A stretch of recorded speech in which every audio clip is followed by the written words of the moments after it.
سیدنا حسین ابن علی رضی اللہ تعالیٰ عنہ ایک مرتبہ سفر کر رہے تھے، ایک خاتون نے جو بھی واقعہ ہوا، ایک خاتون نے آپ کی دعوت کی اور آپ کے لیے اپنی بکری ذبح کی اور بکری پکائی، آپ کو کھلائی۔ پھر خدا کا کرنا یہ ہوا، وہی خاتون ایک مرتبہ مدینہ آ گئی، آپ نے اسے پہچانا اور آپ اپنے گھر میں لے گئے، اعزاز دیا، 1000 درہم اور 1000 بکریاں دی، اور فرمایا حل جزاء الاحسان الا الاحسان، اس نے مجھے احسان کیا، احسان کا بدلہ احسان ہے۔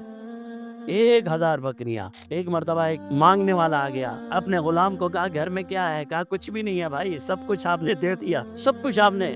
آپ کی زندگی ایسی تھی، غلام چھپا چھپا کے رکھتے تھے، خرچہ تو بچ جائے، گھر تو چلے، وہ چھپا رہا تھا۔ اس نے کہا کچھ نہیں ہے جی، سارا کچھ خرچ ہو گیا۔ آپ نے فرمایا نہیں، وہ جو گھر کے خرچہ تھا اب وہ خاموش۔ کہا بھائی گھر کا خرچہ؟ کہتے ہیں گھر کے خرچے میں 100 درہم ہے۔ فرمایا لاؤ اس کو دے دو۔ اس نے کہا حضرت کل کے کھانے کے لیے کچھ نہیں ہے۔ فرمایا کل کی کل دیکھی جائے گی، کل کی کل دیکھی جائے گی۔